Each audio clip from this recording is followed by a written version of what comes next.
maybe I can do something really out of the ordinary.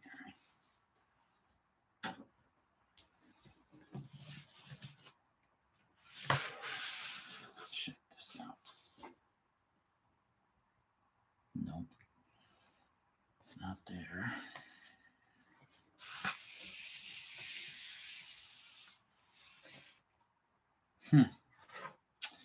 Nope. That's not going to work either. Well,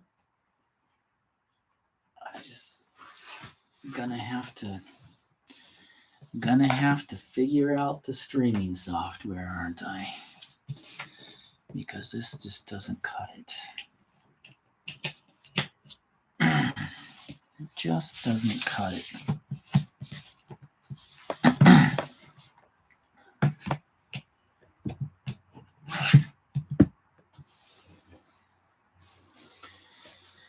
All right, so a little introduction for today's live stream.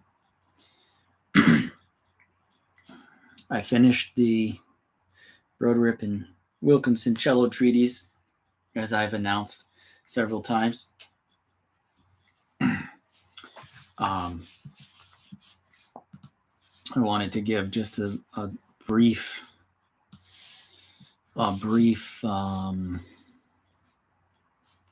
tour, a little tour of the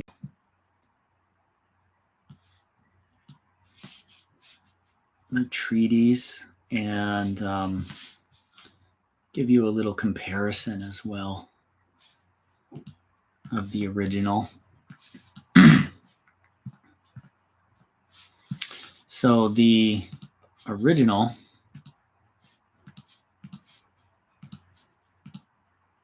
quite unfortunately, it seems I'm unable to share my screen the way I'd like to. Maybe it's possible if I use streaming software.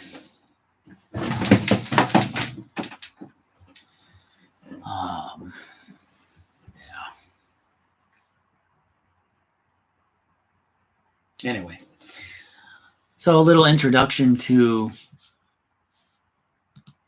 what I've done so far.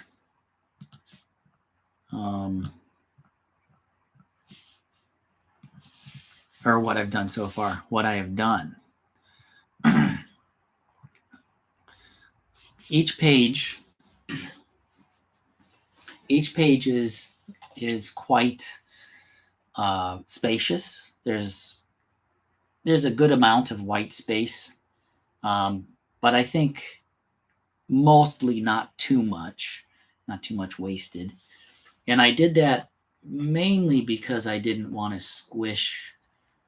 I didn't want to mix up the original pages too much.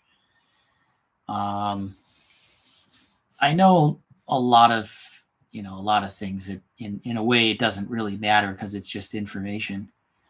But in some ways it's kind of like I wanted to see how well I can do and change the orientation. Mine's in portrait, and the original is in landscape.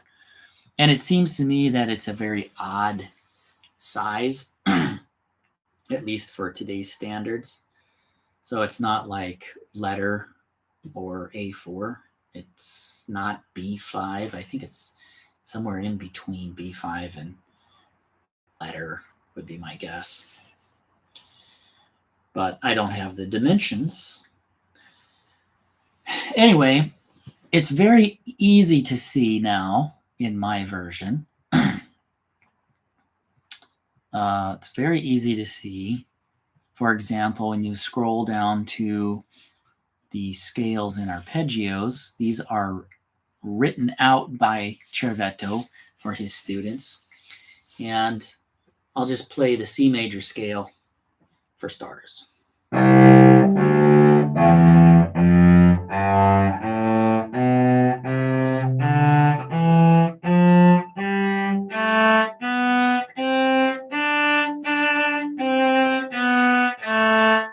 All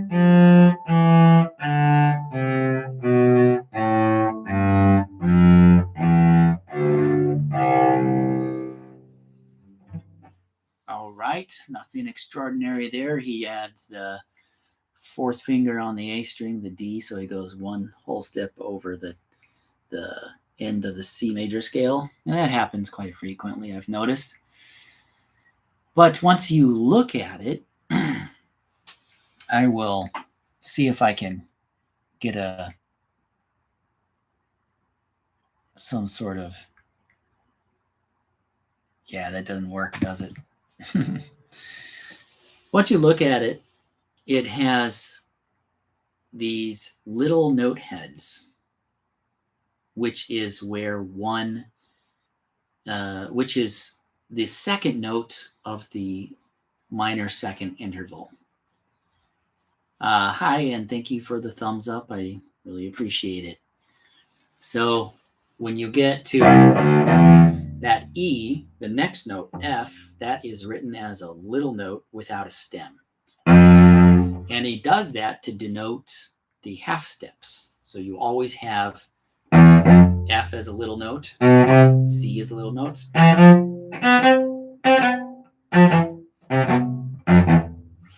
So the student can immediately see that it's a half step. Now, if we go to the C minor, melodic minor, you immediately see that the half steps are different on the way up than they are on the way down, which is very, very useful for teaching.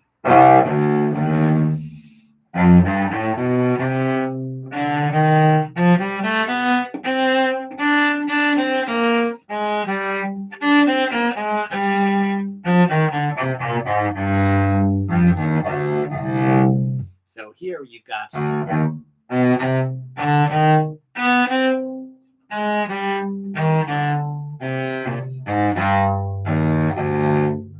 like this.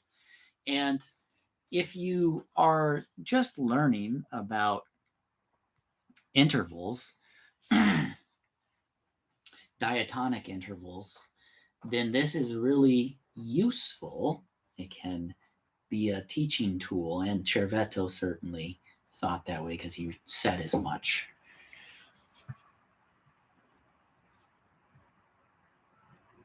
Now, let's skip quickly over to the arpeggios. That's what we call them in English, generally speaking.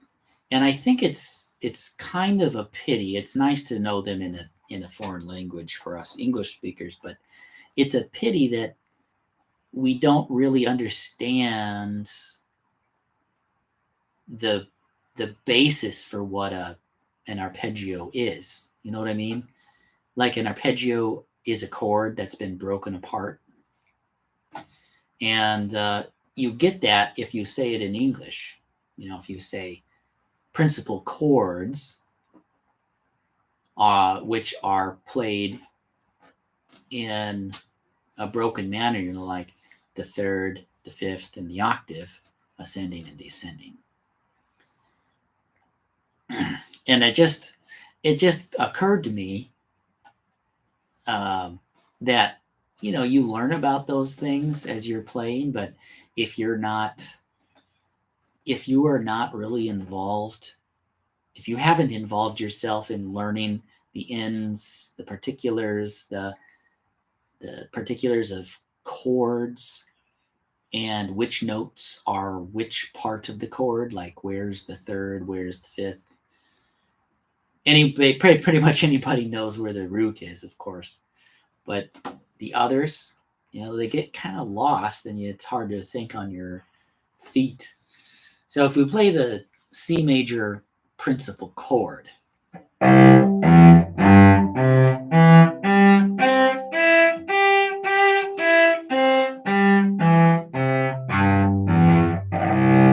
like this, everybody, all students have to practice these. I don't know any teachers that don't make them get practice, you know, the scales and the arpeggios. But it just falls off to the wayside that these are chords. I mean, it really does just that. It functions in the same way, because you can literally play a chord in its place, as we think of as a chord in English,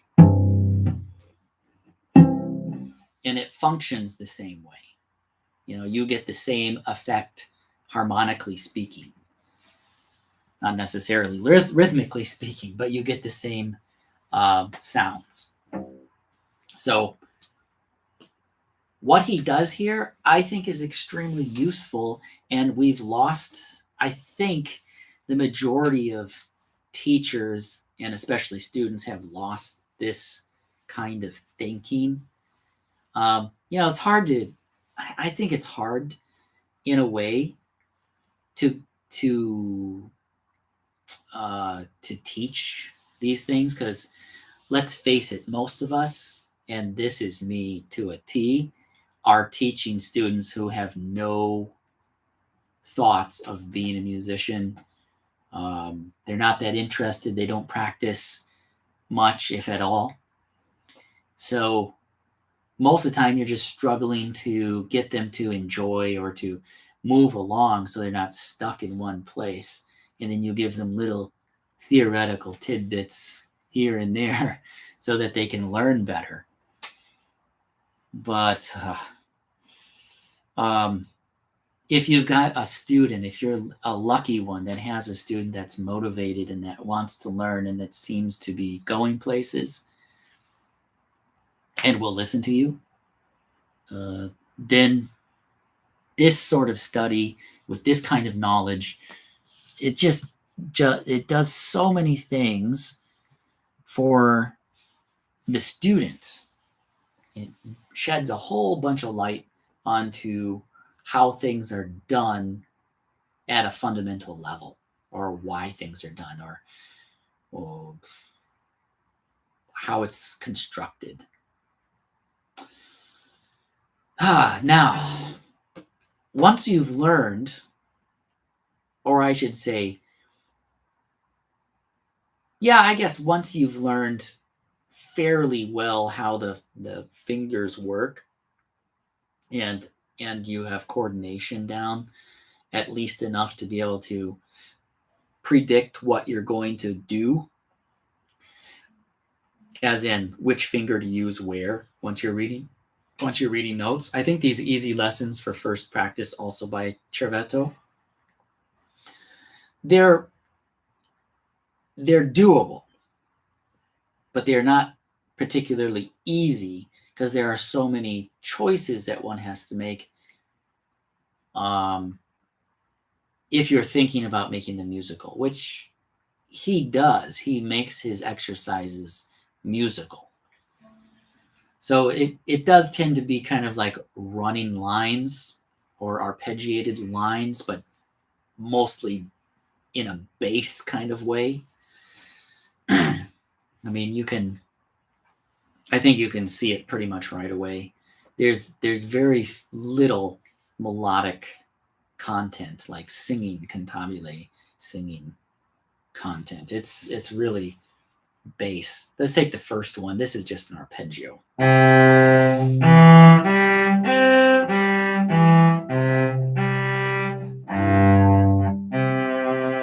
Very obviously bass with that octave jump down on the dominant. Now the second one.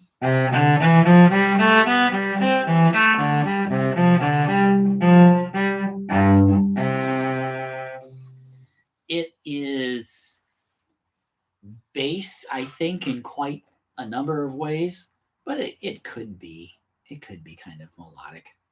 You kind of get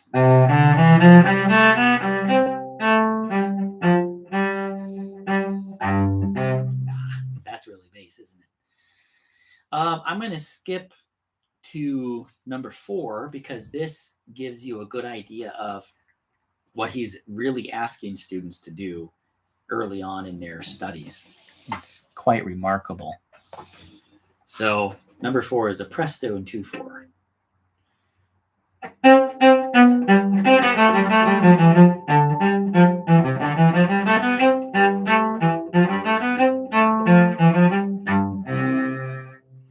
that's not presto, but that's probably the top of the range that a beginner student could attain to after some time.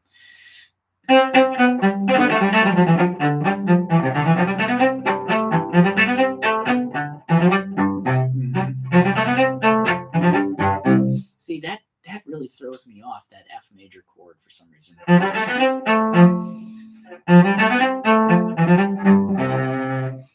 You just don't expect it. It's kind of a, the subdominant right there. It's normal because it comes before the dominant, but it's just weird the way he wrote it out.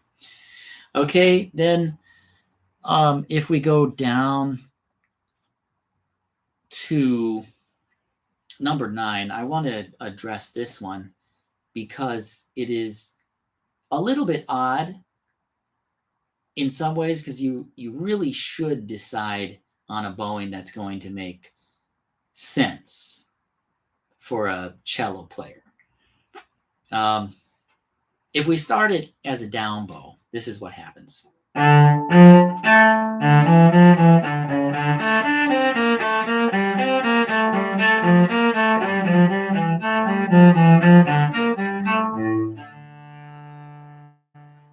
Which is obviously doable, especially for an advanced player, and they can make it sound like it's right or it sounds musical. But for a beginner, it doesn't make a whole lot of sense to do that right away. I think it's a good exercise myself, but not necessarily to help them learn the ins and outs of technique right away, right at the outset. So you might ask them to start up bow, like this is a pickup. Or, later on, if they're learning the hooked bow.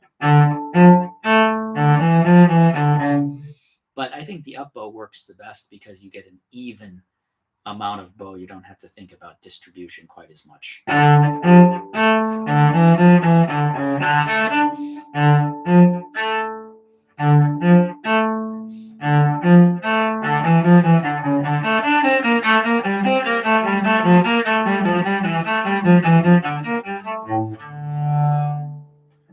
I mean, that is a doozy. It's an allegro in 3/4. I would assume they counted in 3. Bum, bum, bum, bum. 132, 144. I don't really know.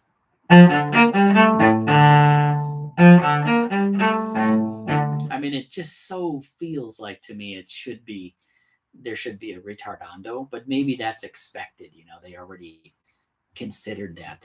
They're expecting teachers to know that you do that. Good. Let's go down to the first traditional tune. So this is about 4 numbers into the musical selections. The very first number, interestingly enough, is God Save the King, which I'm not going to play. But the madrigal is the first traditional tune. At least I think I looked up half of these tunes that I believe to be traditional. And indeed, when I looked them up online, there's this traditional tune archive. And the tunes I looked up were indeed traditional tunes. So I can, with confidence, say that these, with descriptive titles, are traditional tunes. So here's the madrigal. It's in 6/8. And I think it's about this tempo, if I remember right. 1, 2, 3, 4, 5, 6.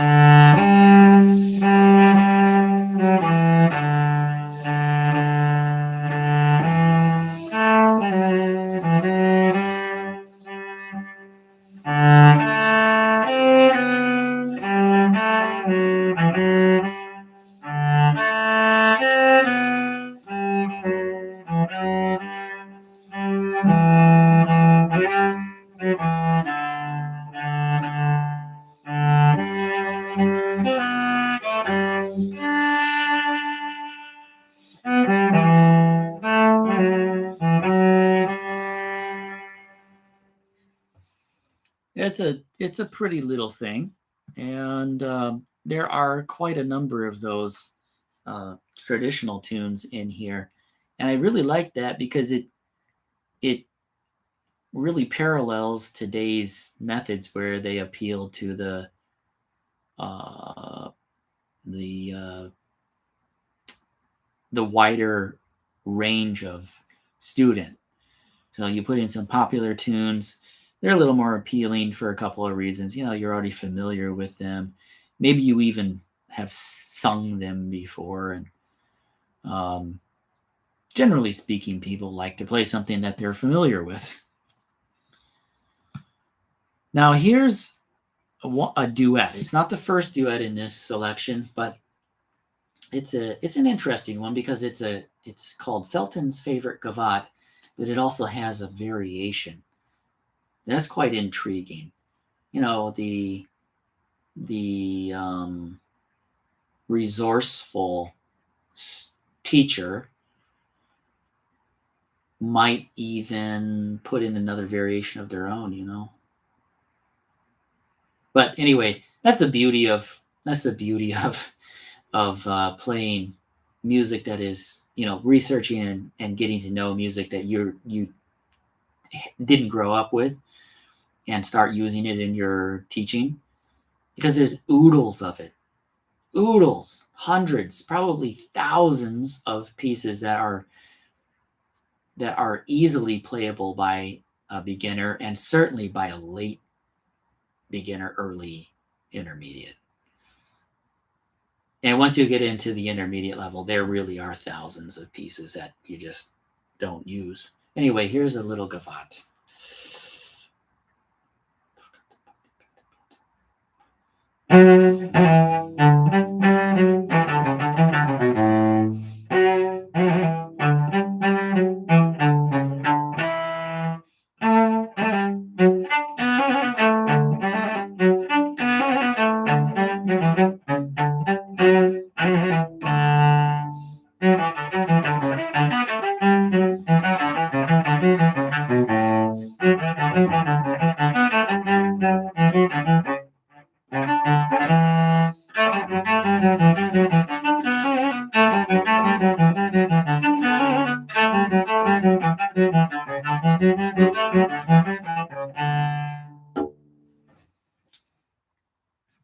Not a particularly easy number, if you ask me.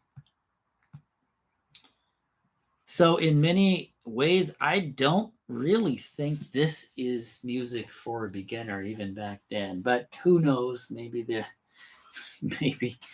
maybe there were a greater number of people that were just way better at taking information in and translating it into technique. Maybe. Are there records of that? Of course, it would have been normal back then, so it wouldn't have been extraordinary. So they wouldn't have written about it, probably.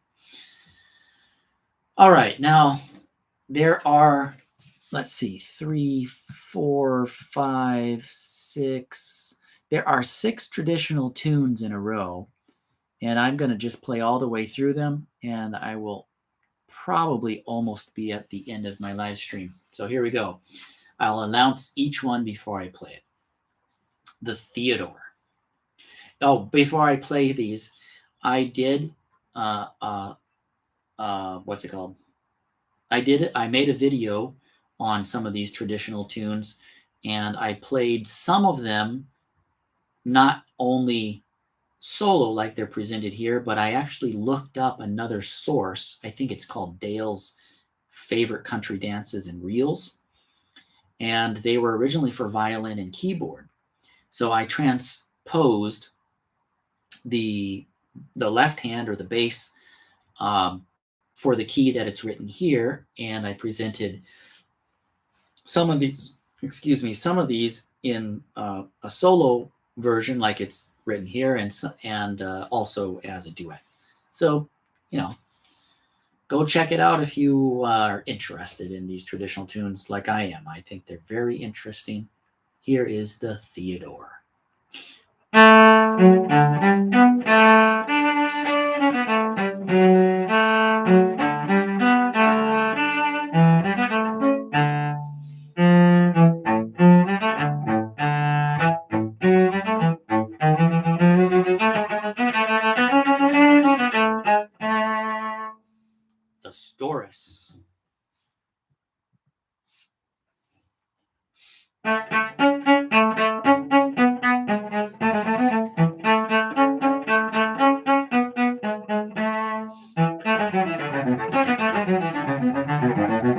A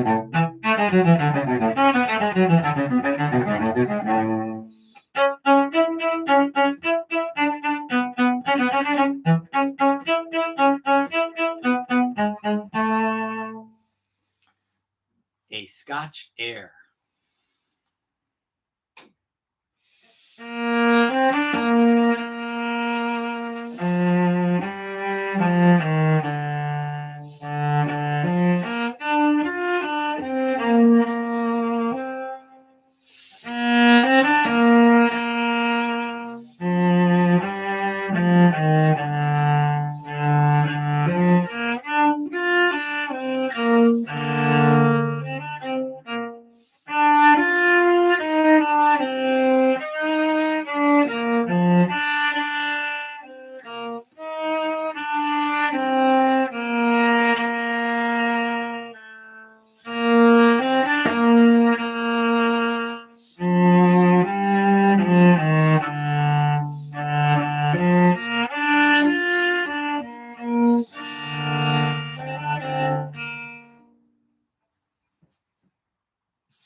Hey, hello, thank you. Hayden, what's up? Playing some traditional tunes. We should jam sometime. I've never shared on Instagram a live stream. In fact, I just started live streaming for the first time last week rather. All right, now the next traditional tune is The Heaving of the Lead in Hartford Bridge.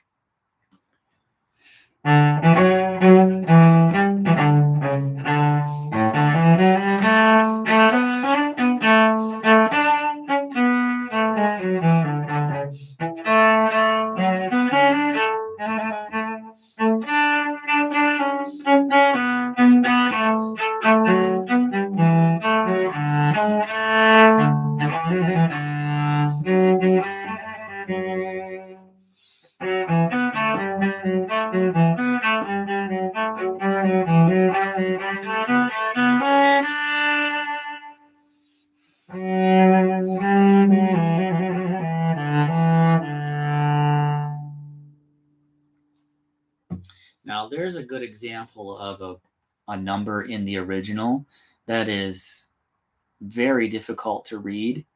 And it took me some staring and playing on the piano as I was staring just to make sure I had the notes right. So I'm pretty sure it makes sense, especially since I went and looked it up. Now, here's one for Hayden. This traditional tune is called The Haydn.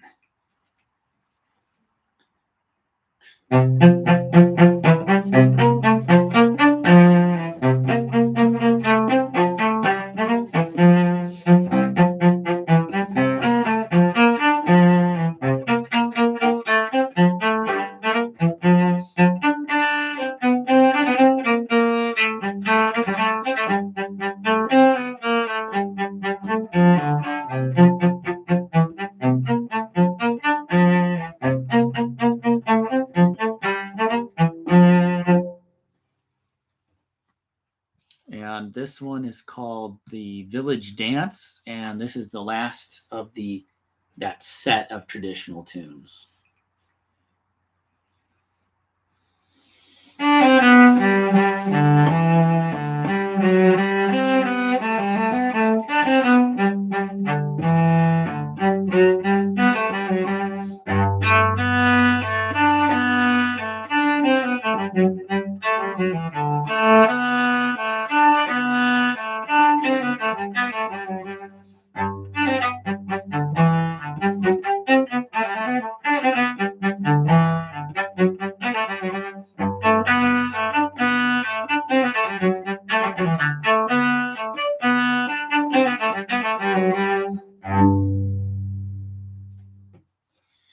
Yeah, I mean it's quite it's a really good selection of stuff here.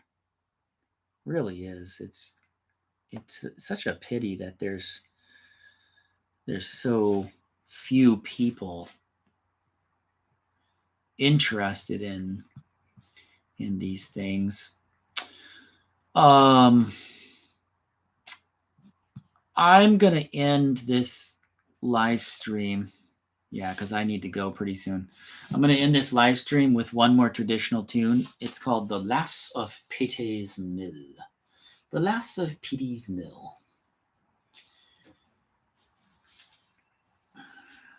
Correct me if I'm wrong, but is lass Scottish, a Scottish term for a boy? Or is that girl? I always get them mixed up for some reason. Lass, is that a girl or a boy? Lad? Well, maybe lad is boy and lass girl. I'll look it up, okay? I'll have to look it up myself anyway. So here's The Lass of Pété's Mill.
Well, thanks for stopping by and for liking and saying hello.